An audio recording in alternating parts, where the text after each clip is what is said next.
বেলেঘাটে আগ্নেয়াস্ত্র সহ ধৃত বিজেপি কর্মী, আগ্নেয়াস্ত্র দেখিয়ে মহিলাকে যৌন নিগ্রহের চেষ্টা। তড়িঘড়ি পুলিশকে খবর দেন মহিলা, অভিযুক্তকে গ্রেফতার বেলেঘাটা থানার পুলিশের। আগ্নেয়াস্ত্র সহ গ্রেফতার সমরজিৎ দত্ত। ধৃত সমরজিৎ সজল ঘোষ ঘনিষ্ঠ বলেই দাবি, ফাঁসানো হয়েছে বলে দাবি সজল ঘোষের। তৃণমূলের বিরুদ্ধে অভিযোগ সজল ঘোষের। কে ধরিয়েছে ওকে? রাজু নস্কর। আসলে এই ছেলেটি মানসিক অবসাদে আছে, একদম বিজেপি, একদম ওর সঙ্গে আমার সম্পর্ক আছে। কিন্তু ওই অঞ্চলের কোনো মানুষ বলবে না ও কোনো মেয়ের প্রতি কোনো খারাপ কটূক্তি করার মতন ছেলে। আর বন্দুক তো অনেক দূরের ব্যাপার। ওখানে যদি বন্দুক নিয়ে ঘোরার মতন ছেলে থাকতো তাহলে রাজু নস্করের 100 কোটি টাকার প্রপার্টি হতো না। যে বন্দুক নিয়ে ঘোরার মতন ছেলে খুঁজছি, খুনের কেসের আসামি, সিপিএম জামানায়, ওকে এনআইএ ধরবে। ওই অঞ্চলে সজল ঘোষ তো কুখ্যাত মস্তান, এটা তো কেউ অস্বীকার করবে না। বোমা বন্দুকের রাজনীতি ওই অঞ্চলে তো করে, তাদের সর্দার হচ্ছে সজল ঘোষ। সুতরাং সজল ঘোষ ঘনিষ্ঠর কাছে বন্দুক পাওয়া যাবে, রিভলভার পাওয়া যাবে, এতে আশ্চর্যের কি আছে? চাঞ্চল্যকর খবর, চারু মার্কেটের যুবকের রহস্য মৃত্যু, ফ্ল্যাট থেকেই রক্তাক্ত দেহ উদ্ধার। আরো ডিটেল জানাবো, সুদীপ্ত সেন রয়েছে আমার সঙ্গে টেলিফোন লাইনের প্রতিনিধি। সুদীপ্ত, পুলিশ সূত্রে কি জানতে পারছো? ওই ফ্ল্যাটে কি একাই থাকতো এই যুবক? দেখো প্রিয়াঙ্কা, চারু মার্কেট থানার অন্তর্গত একটি বহুতল, সেই বহুতলের 6th ফ্লোরে একটি দেহ উদ্ধার হয় ঠিক 6:30 নাগাদ, এমনটাই পুলিশ সূত্রে খবর। যে যার দেহ উদ্ধার হয়েছে, যে যুবকের, তার বয়স 22 বছর, তার নাম অবিনাশ বাউরি, তার বাড়ি আসানসোলে। তিনি পরিচালকের কাজ করতেন। কার বাড়িতে কাজ করতেন? এই ফ্ল্যাট মূলত ভাড়া নিয়েছিলেন কুশল ছাবড়া, এবং তারই বাড়িতে পরিচালকের কাজ করতেন তিনি।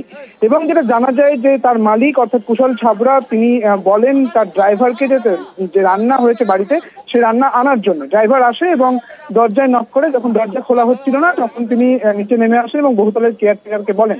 তার কাছে একটি ডুপ্লিকেট চাবি ছিল, সেই ডুপ্লিকেট চাবি দিয়ে দরজা খোলা হয় এবং তারপরে সেই ড্রাইভার ভেতরে ঢোকে এবং দেখা যায় যে ডাইনিং টেবিলের মধ্যে রক্তাক্ত অবস্থায় পড়ে রয়েছে সেই পরিচালক, যার নাম হচ্ছে অবিনাশ বাউরি।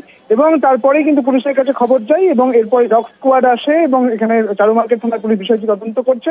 ডগ স্কোয়াড বেরিয়ে গিয়েছে, ফরেন্সিক এসেছিলেন, ফরেন্সিকও বেরিয়ে গিয়েছে। দেহ নিয়ে যাওয়ার জন্য যে ডিসপোজাল ভ্যান, সেটা এসেছে ইতিমধ্যেই। এবং জয়েন্ট সিপি ক্রাইম যেমনটা বললেন যে বেশ কিছু জায়গায় আঘাতের চিহ্ন রয়েছে, তবে তিনি এই আঘাতের চিহ্ন দেখার পরে পুলিশ যেটা অনুমান করছে, এটাকে খুন বলে অনুমান করছেন তারা। তবে ময়নাতদন্তের রিপোর্ট হাতে না আসা পর্যন্ত বোঝা যাবে না ঠিক কিভাবে খুন করা হয়েছে এবং পুরো বিষয়টা তদন্ত চলছে। প্রিয়াঙ্কা, বেশ, নজর রাখো।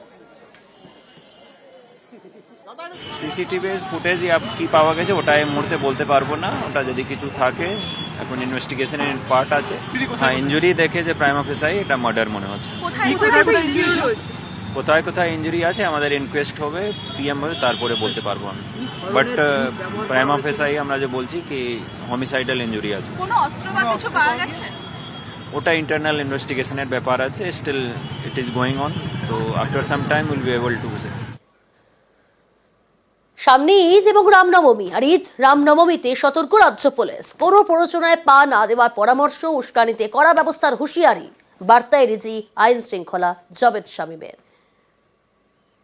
Next 10 days is very important আমাদের রিলিজিয়াস ক্যালেন্ডারে। আমরা সেই হিসেবে অ্যাডভাইজারি আমরা যত ইউনিটস আছেন, পুলিশ ইউনিট, সবাইকেই আমরা দিচ্ছি যাতে সচেতন থাকেন, যেন অ্যালার্ট থাকেন, যেন কোনো রকম ইন্ডিভিজুয়াল বা কোনো মিসক্রিয়েন্ট বা মিসচিফ মঙ্গার যেমন কোনো প্রকারে উৎসব যে সেলিব্রেশন আছে তাতে কোনো রকম গন্ডগোল না পাকাতে পারে, কোনো রকম কমিউনাল ডিসকর্ড না আনতে পারে। খুব সচেতন অ্যাডমিনিস্ট্রেশন, পুলিশ, কিন্তু সবচেয়ে বড় রোল কিন্তু জনতার আছে। তারা যেন সচেতন থাকেন, তারা অ্যাওয়্যার থাকেন, কারণ আজকালকার সোশ্যাল মিডিয়ার দিনের জায়গায় একটা ফলস রিউমার, একটা ফলস মেসেজ, একটা ফলস আইডেন্টিটি নিয়ে কিছু পোস্ট করা, ওই বেসিসে কোন রকম ভায়োলেন্সে ইন্ডালজ করা, দিস থেকে যেন বিরত থাকেন। যদি কারো কিছু নোটিশে আসে যেন ইমিডিয়েটলি আমাদের অ্যাডমিনিস্ট্রেশন নোটিশে আনেন, তার ব্যবস্থা আমরা ইমিডিয়েটলি করব।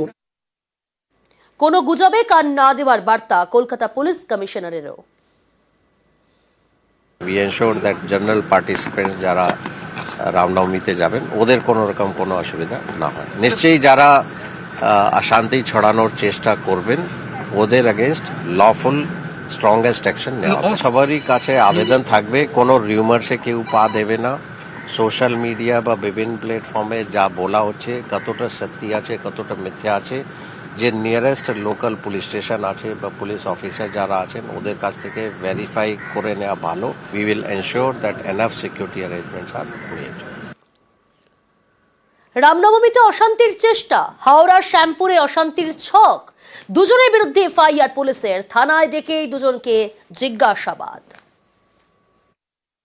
আমাদের শ্যামপুকুর হাওড়া রুরাল অন্তর্গত শ্যামপুর থানায় একটা আজ কেস রুজু হয়েছে on specific information against to individuals. The charges are very serious. They have একটা planning এবং plotting of inciting communal violence and communal tension among two communities and various other religious groups. In view of the ensuing festival season, দুই community কে incite বা violence হওয়ার একটা সম্ভাবনা through various means and methods. We should be very, very sensitive and very, very alert.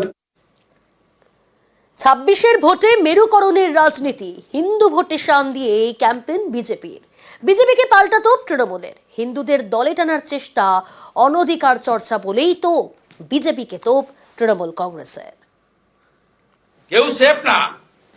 যদি সত্যিকারের হিন্দু হন শপথ নিন, নো ভোট টু মমতা।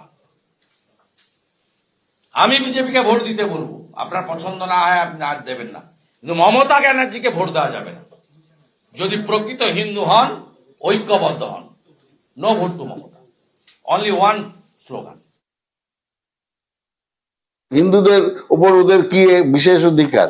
আজকে হিন্দু ধর্ম কি প্রবর্তন করেছে বিজেপি? হিন্দু ধর্মের লোকজন জানে কিভাবে ধর্ম আচরণ করতে হয়।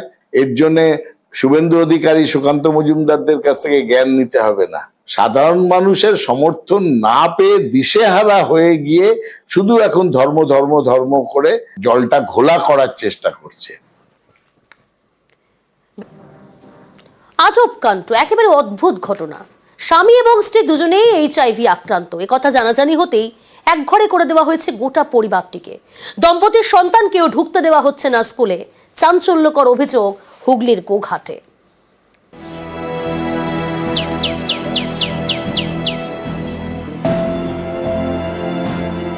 হুগলির গোঘাট, এখানকার ব্যাঙায় পঞ্চায়েত এলাকার বাসিন্দা এক দম্পতিকে সামাজিক বয়কটের অভিযোগ। স্বামী এবং স্ত্রী HIV আক্রান্ত। সম্প্রতি একথা গ্রামের চাউর হয়।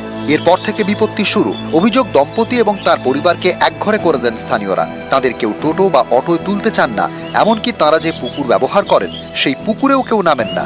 এই দম্পতির 8 বছরের ছেলে প্রাইমারি স্কুলে পড়ে। অভিযোগ, তাকে স্কুলে যেতে বারণ করা হয়েছে, তাই 1 মাস ধরে স্কুলে যাতায়াত বন্ধ।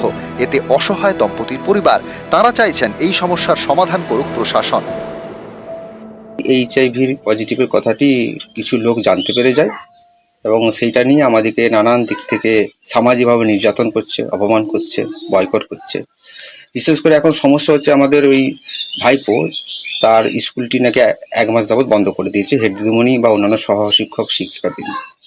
আমরা বারবার চেষ্টা করছি কিন্তু কোনোভাবে স্কুলে পাঠাতে পারছি না। অভিভাবক অভিভাবিকারা আমার কাছে লিখিতভাবে অভিযোগ জানিয়েছেন যে যদি ওই বাচ্চাটিকে আমি স্কুলে আসতে দিই তাহলে তাদের বাচ্চারা কিন্তু বিদ্যালয়ে আসবে না, পঠন পাঠনে অংশগ্রহণ করবে না। এখন আমি বা আমরা এমতো চাপের মুখে পড়ে ঊর্ধ্বতন কর্তৃপক্ষ এবং ওনারা মিটিং করবেন বলেছেন। HIV আক্রান্ত দম্পতিকে বয়কটের অভিযোগ। স্থানীয় পঞ্চায়েতের দাবি, এই সমস্যা মেটাতে একাধিকবার বৈঠকও হয়েছে কিন্তু কাজ হয়নি। সামাজিকভাবে যে বয়কট করা হচ্ছে এটা ঠিক না, কিন্তু এটা আমরা প্রশাসনিকভাবে এটা আমাদের তীক্ষ্ণ নজর আছে, এটার উপর আমরা তীক্ষ্ণ নজরদারি রাখছি এবং আমাদের ঊর্ধ্বতন কর্তৃপক্ষ প্রশাসনের কাছেও আমরা জানিয়েছি, ওনাদের হেডমাস্টার মশাইকেও জানিয়েছি যাতে এই ধরনের ঘটনা যাতে না ঘটে। গোঘাট থেকে শুভদীপ ঘোষ, নিউজ 18 বাংলা।